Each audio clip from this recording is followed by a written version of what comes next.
Good afternoon, class level students. We have completed till chapter number 9. Today we will start in this video the chapter number 10 of physics, that is mechanical properties of liquids. In the last chapter we discussed what is mechanical properties of solids. Here we discuss the mechanical properties of liquids. Now why it is liquids? Because basically we will focus on the liquids, but whatever the properties we will study here, whatever chapter we study here, that is actually valid for fluids. Most of the fluids. Now, okay. Now, what is a fluid that you need to first understand? What is a fluid? Fluid is a substance which flows when we apply some force.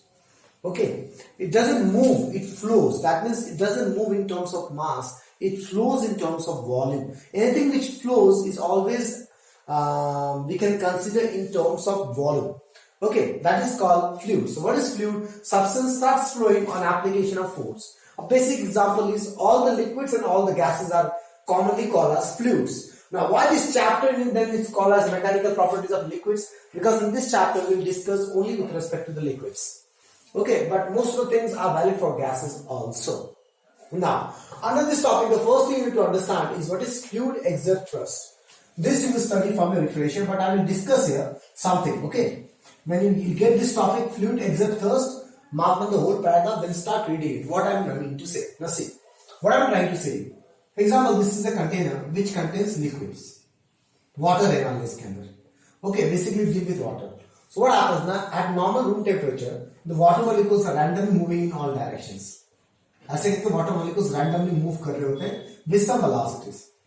During this motion, what happens? They hit the wall of the container. For example, they hit the wall of a container with velocity u. And they rebound with some velocity v. So what happens? When this water molecule has some mass, it has some velocity. That means this water molecule will have some momentum. And after hitting, its momentum changes. That means there is some change in momentum. Clear? As soon as there is a change in momentum, we know by Newton's second law that change in momentum is not the rate of change in momentum is nothing but force. That means that this water molecule will exert some force to the containers of the water, to the container, wall of the container where we have this liquid. So whenever we have some liquid, these water molecules, liquid molecules, exert some force, okay, to the wall of the container. Okay, why? You understand there is a change in momentum that is converted into force. So that force which is exerted is called as thrust. So whenever there are fluid in contact with certain solid, maybe a container somewhere, it always exerts some thrust. That is force. So this is all about force. Now, what we are studying here is fluid statics. This whole chapter is divided into two parts. One is fluid statics and this is fluid dynamics. Now, what is fluid statics? In this, my fluids will be at rest. It is not in motion. In the next topic, we will go for fluids in dynamics. That means there, the fluids will start moving. So, what we are going to study here is that fluid is at rest. In other way around, we can say liquid is at rest. So what happens? Liquid in equilibrium of rest. This you need to understand. एक अगर liquid rest पे है तो क्या होगा? Okay, मुझे पता चला जब भी एक फ्लूइड होता है, मतलब एक लिक्विड रहता है किसी भी कंटेनर में, वो कुछ फोर्स लगाता है. Clear? That force can be in any direction. देखो यहाँ लग रहा है, उधर लग रहा है, ये फोर्स इधर भी लग सकता है, ये फोर्स इस डायरेक्शन में लग सकता है, ये फोर्स नॉर्मल भी लग सकता है, परपेंडिकुलर भी लग सकता है कंटेनर से. लेकिन अगर वो लिक्विड इक्विलिब्रियम में हो, किस टाइप का इक्विलिब्रियम? रेस्ट, मतलब लिक्विड कहीं फ्लो नहीं कर रहा है, तब जो फोर्स लगेगा वो हर टाइम परपेंडिकुलर लगेगा. This you need to prove. Okay, that means thrust exerted by liquid at equilibrium of rest is always perpendicular to the surface in contact. जिस कांटेक्ट में है, सरफेस से कांटेक्ट में है, उससे हर टाइम परपेंडिकुलर लगेगा. Okay, that means a liquid which is at equilibrium of rest always exert a force, a normal force. We can say it is a normal thrust. अब मैं जो उसको बोलूंगा, इसको अब इस thrust का नाम है normal thrust. पहले simple thrust था, अब ये normal thrust है. ऐसा क्यों? That proof we can do. This also you have to study from refresher. Okay, इसका proof तुम्हें करना है. तो उसका प्रूफ क्या करेंगे? हम कॉन्ट्राडिक्टरी करेंगे. कॉन्ट्राडिक्टरी मतलब क्या? What is the meaning of contradiction? मतलब जो है उसका उल्टा लूंगा. जो है उसका उल्टा होगा। मैंने बोला फोर्स परपेंडिकुलर लगेगा, मान लो मैंने बोला फोर्स परपेंडिकुलर नहीं लगा, it is making some angle with the container. This is the force experienced by the liquid molecule. So this force will have two components. One is F cos theta, theta के साथ इस तरफ लगेगा F sin theta. Okay, अब मैंने बोला ये liquid equilibrium of rest में, ठीक है, और फोर्स कुछ एंगल देके लग रहा है, मैंने मान लिया, कॉन्ट्रडिक्शन लिया, the force is experiencing making some angle with the container surface. Clear?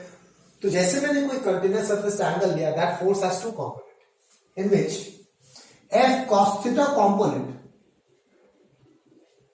जो टेंजेंशियली लग रहा है tries to move the liquid molecules.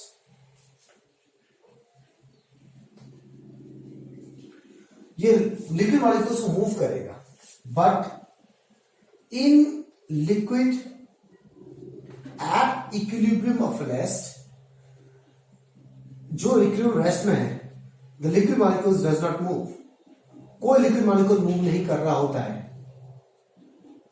इसका मतलब क्या? ये जो कंपोनेंट है जो लिक्विड मॉलिक्यूल मूव करेगा, ये कंपोनेंट कंफर्म जीरो होना चाहिए, कंफर्म या जीरो होना चाहिए. अब समथिंग टू समथिंग जीरो है, ऑफ कोर्स फोर्स तो जीरो नहीं होगा, force not equal to zero, since क्यों? क्योंकि लिक्विड मॉलिक्यूल टकरा तो रहा है, मोमेंटम चेंज तो हो रहा है, मतलब फोर्स तो कुछ ना कुछ लग रहा होगा, तो फोर्स तो जीरो हो नहीं सकता. इसका मतलब क्या जीरो होगा? This implies cos theta zero, मतलब theta must be 90 degree. That means ये फोर्स ऐसे ना लग के ऐसे लगेगा, ये एंगल 90 डिग्री होना चाहिए. हेंस प्रूव, हेंस क्या प्रूव हो गया? खुद से लिखना आंसर अपने लैंग्वेज में. Hence prove the liquid at equilibrium of rest exert a normal thrust or a normal force. Clear? I hope you understand.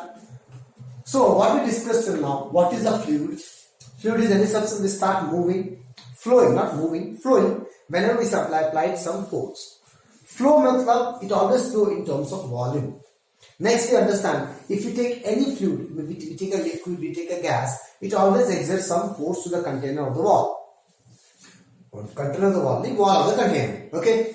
Next we understand, अगर हम एक liquid को rest पे लें, तो वो force normal force लगता है. Now, because of that force, there is something extra quantity created that is called as pressure of a liquid. Okay, मैं वो force को कैलकुलेट नहीं कर सकता रियल लाइफ में, लेकिन मैं प्रेशर को कैलकुलेट कर सकता हूँ. जब मैं फ्लूइड्स के बारे में बात करता हूँ, जैसे हमने बल्क मॉडल्स के बारे में बात किया था, तो we were discussing about pressure, we were not discussing about the force, because वो लिक्विड्स के साथ काम करते हैं उसमें. तो लिक्विड्स के काम में मैं फोर्स एग्जैक्ट में नहीं पता कर सकता, बट प्रैक्टिकल प्रेशर एग्जैक्ट निकाल सकता हूँ. So what is the pressure of a liquid? Now this type of liquid at rest. Okay, so इसका जो डेफिनेशन है वो आप रिफ्रेशर से पढ़ोगे. मैं यहां पे डिस्कस करूंगा वो प्रेशर का फॉर्मूला क्या होता है. तो what is pressure? This pressure is also called as pressure of a liquid at rest. Since it is at rest, इसको हम हाइड्रोस्टैटिक प्रेशर भी बोलते हैं. Now what is called hydrostatic? Hydro basically depend on water or any liquid. Static which is at rest. So ऐसा liquid जो rest पे है वो कितना प्रेशर देगा? So that प्रेशर का बेसिक फॉर्मूला है normal force. Now why normal? Because we know liquid at rest exert a normal force by area, जहां पे वो फोर्स लगाएगा. Clear? This is the basic formula of pressure, normal force by area, also called as normal thrust by area. Clear? तो basic formula of pressure का formula ये होता है. अब तुम्हें क्या क्या चीज समझना है इसको लेके. पहला, इसका एसआई यूनिट क्या है? तो भी मुझे दिखता है फोर्स है newton area into metre square. इसको हम बोलते हैं pascal. P, capital P, small a is the standard. Okay. Next, a very important thing. Pressure is a scalar quantity or a vector quantity. कैसे पता चलेगा क्या ये प्रेशर स्केलर क्वांटिटी है कि वेक्टर क्वांटिटी है? तो देखो, तो प्रेशर किस पे डिपेंड कर रहा है? Force by area. फोर्स पे डिपेंड कर रहा है. फोर्स का तो डायरेक्शन होता है, किस तरफ फोर्स लग रहा है तो दिखता है मेरे को. तो प्रेशर भी तो उसी तरह, मतलब प्रेशर का डायरेक्शन तो है. यस, मतलब प्रेशर क्या है? वेक्टर क्वांटिटी है. गलत है. तो pressure is always a scalar quantity. ये क्वेश्चन पूछता है कभी कभी, pressure is a scalar quantity. ऐसा क्यों? व्हाई? इसको समझने के लिए तुम एक छोटा सा फिगर लेते हैं हम। मान लो ये लिक्विड है, इस कंटेनर है, इसके अंदर लिक्विड है, इसमें क्रॉस सेक्शन ले लिया, मान लो ये इनर एरिया, आटा depth T, here is some pressure P. This pressure is directed all the directions. That means there is no fixed direction for this pressure. The direction of pressure is towards all the directions. मतलब कोई definite direction pressure का नहीं होता है. That's why pressure is a scalar quantity. So how to write? At a level inside a liquid, the direction, or we can say the pressure is directed in all directions. The pressure is directed in all directions. Okay, hence there is no definite direction for a pressure, for pressure of a liquid. इसीलिए हम pressure को scalar quantity बोलते हैं। ठीक है, अब हम numerical में प्रेशर का वैल्यू कैसे कैलकुलेट करें? ये जो नॉर्मल फोर्स है वो क्या है न्यूमेरिकल? तो उसके लिए हमें समझना पड़ेगा pressure due to a liquid column, pressure due to a liquid column. This concept will help you numerically, ये न्यूमेरिकली तुम्हें हेल्प करेगा। ये हम कैसे निकालें? ओके, इसके लिए हम बेसिक आइडिया लेते हैं। For example, we are taking a liquid of density rho inside a cylindrical tube or cylindrical container where the liquid is still this level. Whenever I say liquid, I'm talking about water, I'm talking about liquid like this. Okay, class.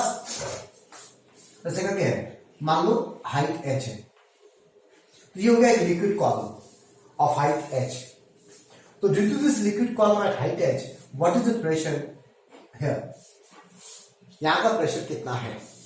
ठीक है, तो इस point को मैं मान देता हूं, नाम दे रहा हूं ए। तो ये प्रेशर कितना होगा? तो व्हाट इज प्रेशर एट ए? कितना नॉर्मल फोर्स लग रहा है डिवाइडेड बाय एरिया। ओके, अब ध्यान से मेरी बात सुनना। What is this normal force? ये normal force is nothing but it is the weight of the liquid above that point. उस पॉइंट के ऊपर जितना भी लिक्विड है उस पूरे चीज का वेट, ये बहुत बहुत बहुत इंपॉर्टेंट कॉन्सेप्ट है। Basically, student forget what is that normal force. Okay, so what is this? That is weight of liquid above the given point. यहां पे वो given point क्या है? A. Area is A. For example, small. A is the cross-sectional area. Cross-sectional area of the cylinder. मतलब ये है small है। ये concept is very important class, please remember, don't forget this concept, it is VVVI. Okay, तो normal force हम कैसे निकालेंगे? वो normal force is nothing but weight of the liquid above that given point, that is called normal force. Okay, now how to find the weight of the liquid? तो इसको मैं side में calculate करके दिखा रहा हूं. What is weight? Mass into g. Mass क्या होगा? Volume into density into ji.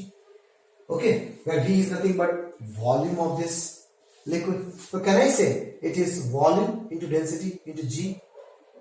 Clear class? By A. By what is rho? Rho is the density of liquid. यहां पे जो भी liquid है उसका density. Okay, A I told you what is it. अब what is volume? Can I say cross sectional area into height? A into H rho G by A. इस पूरे area को H से इंटू कर दो तो पूरा वॉल्यूम नहीं आ जाएगा. यहां से A मिल गया. What is pressure at A? H rho G. So this is the basic formula of pressure of liquid due to a liquid column is H rho G. हमने ये फॉर्मूला पहले ही पढ़ा हुआ है, बट ट्राई टू अंडरस्टैंड ये pressure क्या है. ये H किसका, ये रो किसका, लिक्विड का, या हाइट किसका, जितना हाइट लिक्विड है उस पॉइंट के ऊपर, इस पॉइंट के ऊपर कितना लिक्विड है. Clear? Understand? How to find normal force? Weight निकालना. वेट कैसे निकलेगा? Mass into density. Mass into g करके. मास कैसे निकलेगा? वॉल्यूम इनटू डेंसिटी करके. किसका डेंसिटी? उस लिक्विड का, किसका वॉल्यूम, उस पॉइंट के ऊपर कितना वाटर है, कितना लिक्विड है, उसका volume. Clear? Please pause the video and note it down whatever I have written till now, because we gonna continue that point to further. Okay, अभी पॉइंट टू पूरा खत्म नहीं हुआ है, बहुत कुछ ऐसे पढ़ाने के लिए। तो मैंने पता चल गया कि pressure due to a liquid column is how much, उसके ऊपर listen very carefully what I am saying, pressure at any point, not due to liquid column, pressure at any point. How to calculate? Pressure at any point is equals to, इसके ऊपर कितना height, कितना liquid है उसका value, height into density of the liquid into g. Clear? अब इसी के अंदर में मैं थर्ड पॉइंट के बारे में बात करता हूं, इसको नेक्स्ट पॉइंट बना दिया मान लो। अब मैं बोल रहा हूं, ओके, दो पॉइंट लेते हैं, एक ए और एक बी, ठीक है? अब A is at a height of h1 and B is a height of h2, ऐसा, ठीक है क्लास? ओके, अब पहले मुझे बताओ किसका प्रेशर ज्यादा होगा, बी का कि ए का? ये कैसे पता चलेगा? So this you have to write in your own, listen very carefully. हां, तो प्रेशर क्या होता है? Force by area. दोनों में जो क्रॉस सेक्शन एरिया है वो सेम है, इसका भी क्रॉस सेक्शन एरिया ए होगा, इसका भी क्रॉस सेक्शन एरिया ए होगा, एरिया तो सेम। तो अब मुझे पता करना है किसका फोर्स ज्यादा लग रहा है। जिसका फोर्स ज्यादा होगा उसका प्रेशर भी ज्यादा होगा, because pressure is nothing but pressure, force by area, दोनों का क्रॉस सेक्शन एरिया सेम है, तो जिसका फोर्स ज्यादा होगा उसका प्रेशर भी ज्यादा होगा। फोर्स होता क्या है? Weight of liquid over that given point. तो बी के ऊपर ज्यादा पानी है कि ए के ऊपर ज्यादा पानी है? तो बी के ऊपर ज्यादा पानी है, तो फोर्स ज्यादा लगेगा। तो pressure at B is more than pressure at A. क्या है? ये तो अपने लैंग्वेज में लिखना, why pressure at B is more, pressure at B is more than pressure at A. क्यों? Because the volume of liquid above B is much larger than the volume of liquid above A. खुद से देखोगे, ए के ऊपर ज्यादा liquid है, B के ऊपर कम लिक्विड है। क्या? ओके, तो प्रेशर ऑफ बी कितना होगा? बी के ऊपर कितना हाइट है लिक्विड का? H2 रो जी। तो प्रेशर एट ए कितना होगा? ए के ऊपर कितना हाइट है? H1 rho g. I am just teaching you how to apply this formula. ये फॉर्मूला को मैं कैसे अप्लाई करूं, that I am teaching. So what is P B minus P A? तो मैंने ये क्यों पता किया? ताकि मैं बड़ा माइनस छोटा करूं। कितना आएगा? H2 minus H1 rho g. This is called pressure difference across the column. ये क्या होगा? इस कॉलम के बीच का प्रेशर डिफरेंस। ओके, इस कॉलम के बीच का कितना pressure difference, that is H2 minus H1 rho g. I hope ये समझ में आ गया। Clear class? Okay, the fourth case, जो भी हमने पढ़ा वो सारा गलत है, ठीक है? This is not pressure at A, ये प्रेशर एट ए नहीं है। Actual concept is this. Okay, अब in note 2, pressure at A is not equals to H rho G. Okay, it is pressure difference across the liquid column of height H del P equals to H rho G. तो actual concept वो pressure नहीं था, वो pressure difference था across this column. मतलब यहां का pressure minus यहां का pressure is H rho G। Why? क्यों? क्योंकि देखो ध्यान से, हाँ, मैंने क्या बोला, ये पॉइंट ए, यहां पे लिक्विड था, ये था हाइट H, यहां का प्रेशर कितना होगा? तो यहां का pressure equals to H rho G, जो हमने पढ़ा। लेकिन वो तो प्रेशर टू लिक्विड है ना, there is some atmospheric pressure is also there. Atmosphere के molecule, that is gas, that is a fluid, वो भी तो हीट कर रहे होंगे ना लिक्विड सरफेस को, तो उसको हम बोल रहे हैं एटमॉस्फेरिक प्रेशर। तो what is P0? P0 is atmospheric pressure which basically ignore, तो हम ऑलवेज इग्नोर नहीं कर सकते। Now what is PA? P0 जो यहां पे प्रेशर लग रहा है प्लस इसके कारण जो प्रेशर लग रहा है plus H rho G। So PA minus P0 is H rho G, जो मैंने शुरू में लिखा था। So it is the pressure difference across the liquid column is H rho G. It is not the pressure due to a liquid column. Do you understand? So this is the actual concept class. Okay, the real concept is this. These all things we studied just to make the things simplified. where we ignore the atmospheric pressure. But actual concept is this, that pressure, किसी की जगह pressure निकालना हो तो उसके ऊपर का पानी का pressure प्लस उसके ऊपर का हवा का pressure, दोनों मिला के pressure आता है. और जो HNO2 होता है वो होता है not pressure into a liquid column, it is pressure difference across the liquid column. Clear? I hope you understand, class. Let's go for the next one now. Okay, class, the next is practical phenomena questions on pressure. This also you have to study from refresher, but the main thing I will discuss here, how to write the answers. In the refreshers, the questions are given to you.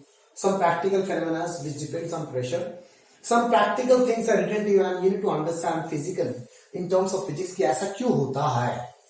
Okay, but जो भी answer तुम्हारे book में लिखा हुआ वो theoretical form में लिखा है.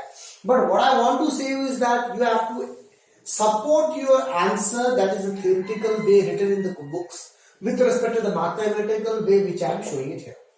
Okay, now we know what is pressure. Pressure is force by area.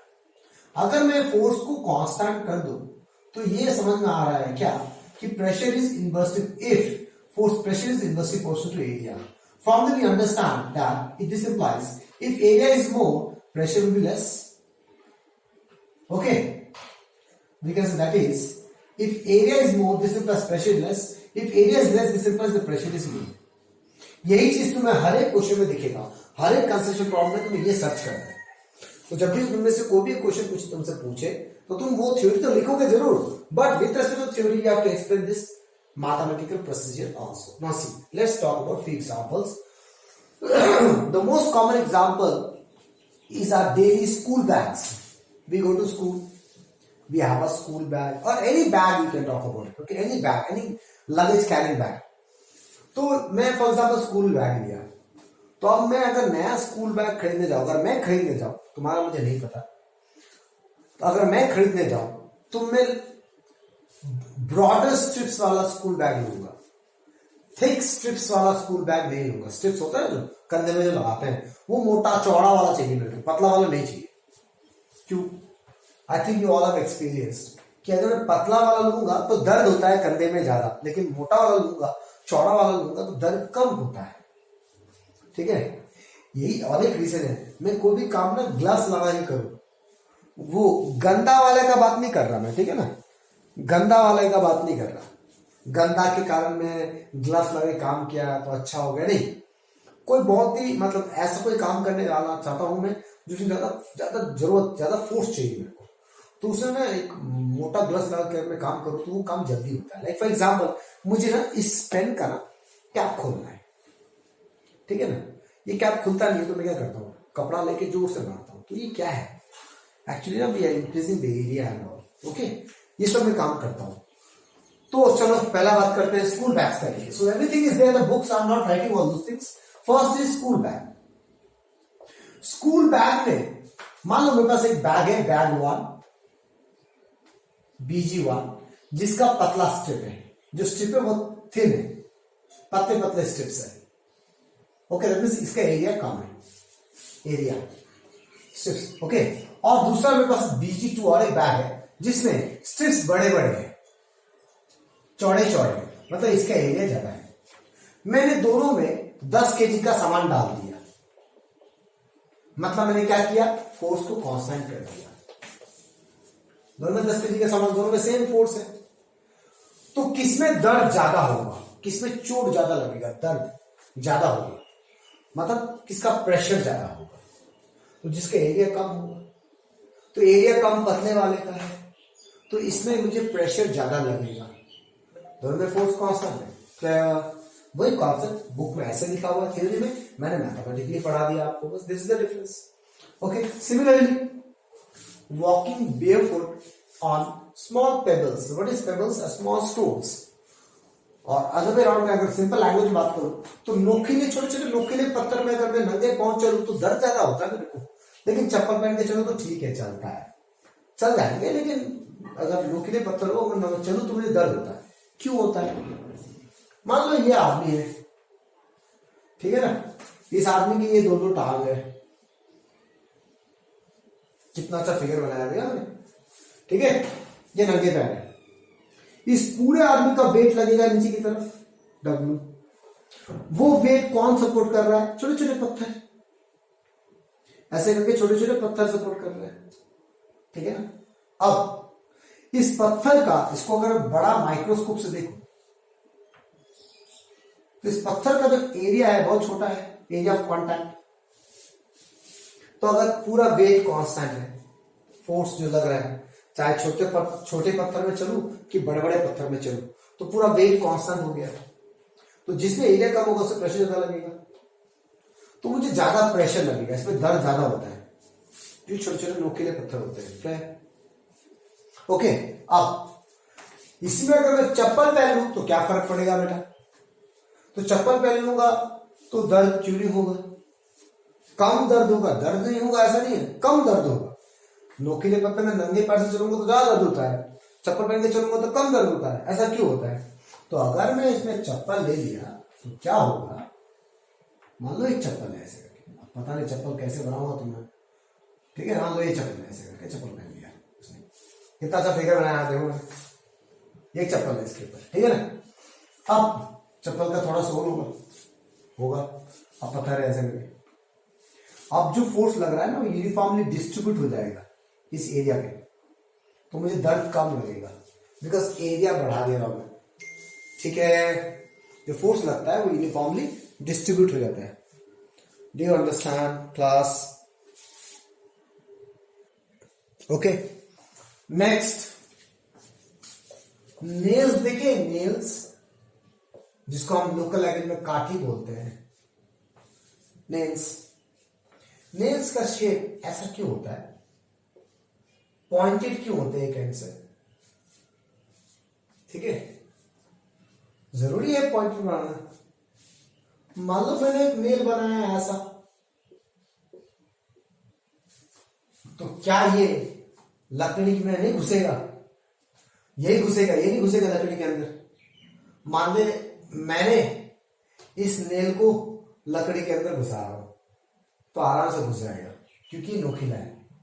मैं इसको घुसाऊंगा तो नहीं घुस पाएगा, ठीक है। हल्क में मारा तो अपने हाथों से, तब तो घुस जाएगा ना, ऐसे क्यों?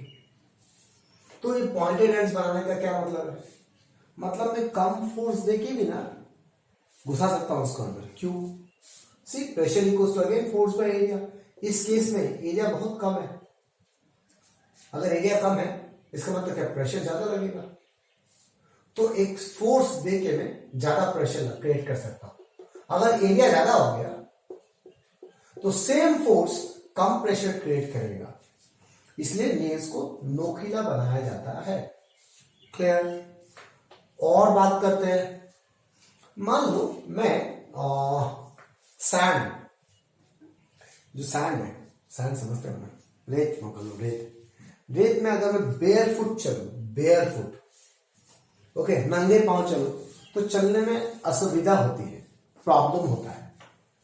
क्यों होता है? किस लिए होता है? किस तरीके से होता है? लेकिन अगर चप्पल पहन के चलो तो थोड़ा चल सकते हैं आराम से। If you have any doubt you can go through practical experience also, go to some beach area, walk with barefoot, then walk with not, if I say normally we prefer to walk in a barefoot, okay, तो बीच area नहीं बोलूंगा मैं, sand बोलूंगा। बीच area, बीच area में मट्टी थोड़ी गीली होती है तो उसमें कॉन्सेप्ट नहीं आएगा। सैंड, कहीं पे रास्ते, घर के सामने कोई कंस्ट्रक्शन हो रहा होगा, उसमें थोड़ी बालू फेंकी होगी, तो उस बालू में तुम एक बार बेयरफुट चलने का कोशिश करो, एक बार चप्पल पहन के कोशिश करो, तो तुम्हें आइडिया मिलेगा। तो चप्पल पहनने से इजी होता है चलना, बेयरफुट में पैर अंदर घुस जाते हैं, जो अंदर घुस जाते हैं इसको हम बोलते हैं ईल, कि सैंड ईल मतलब सैंड अंदर घुस गया। ऐसा क्यों? सेम कॉन्सेप्ट है, अगर मैं नंगे पैर चलूं, ओके, तो नंगे पैर जो चलूंगा तो ऐसे करके चलूंगा ना, ऐसे करके, तो एरिया ऑफ कॉन्टैक्ट सैंड का कम होता है, लेस होता है। अगर एरिया ऑफ कॉन्टैक्ट ज्यादा होगा तो प्रेशर का कम होगा, तो प्रेशर ज्यादा होगा। क्लियर? ये समझ में आ गया? तो प्रेशर अगर ज्यादा हुआ तो सैंड ईल कर जाएगा। क्या कर जाएगा? सैंड ईल, सैंड धस गया। तो अगर सैंड धस गया तो नॉर्मल रिएक्शन कम मिलेगा, बिकॉज मैंने पढ़ा हुआ है लॉज ऑफ मोशन चैप्टर में, that component dissolution of forces help us to walk. जब हम वॉक करते हैं तो हम एक फोर्स ऐसे करके लगाते हैं, जिसका दो कंपोनेंट आता है। ये कंपोनेंट हेल्प करता है मुझे खड़े रहने के लिए, और ये कंपोनेंट मुझे हेल्प करता है आगे बढ़ने के लिए। तो ये जो मैंने फोर्स लगा उसके कारण एक रिएक्शन फोर्स आएगा। तो रिएक्शन फोर्स कौन लगाएगा? जमीन लगाएगा। तो जमीन में अगर यील्डिंग हो गया तो फोर्स ही कम लगा ना, ओके, तो उसका रिएक्शन फोर्स कम आएगा। यील्ड क्यों हुआ? क्योंकि प्रेशर ज्यादा हुआ। प्रेशर ज्यादा क्यों हुआ? क्योंकि एरिया कम हो गया था, एरिया ऑफ कांटेक्ट कम हो गया। सैंड और पैर में, हमारे फुट में जो एरिया ऑफ कांटेक्ट वो कम हो गया था, चप्पल नहीं पहने थे बोल के, जिसके कारण क्या हुआ? सैंड ज्यादा प्रेशर लगा, सैंड धस गया। सैंड धसने के कारण क्या हुआ? नॉर्मल रिएक्शन सही नहीं मिला, जिसके कारण हम चलने में मुश्किल होता है। देखिए अगर मैं चप्पल लगा दूं तो एरिया ऑफ कांटेक्ट बढ़ जाएगा, अगर एरिया ऑफ कांटेक्ट बढ़ गया तो प्रेशर कम हो जाएगा, सैंड यील्ड कम होगा। I will not say that sand yield नहीं होगा, यील्ड होगा, धसेगा, थोड़ा कम धसेगा, मतलब नॉर्मल रिएक्शन पहले से ज्यादा हो गया तो मुझे थोड़ा इजी होगा चलने में। Clear class? So this is there are many 2-3 more extra. Okay, please study from home. I hope you understand how to relate the practical application with respect to this expression. Okay, now let's go for the next one. Now the last small thing for this topic is numerical में help करेगा. What is relative density? Also called as specific gravity. तो इन formula को याद रखना पड़ेगा। relative density of the substance is nothing but density of substance by density of water at 4 degrees centigrade. Okay, this can be also equals to weight of body in air by loss of weight of body in water at 4 degrees centigrade. So this is not so much important with respect to boats. और तुम्हें density of water का value याद रखना पड़ेगा 10 to the kg per meter cube और 1 gram per centimeter cube. Okay class? Okay, now loss of weight of body कैसे क्या ऐसा बाद में हम फिर से पढ़ेंगे. Okay, so that's all for this video class. Thank you very much.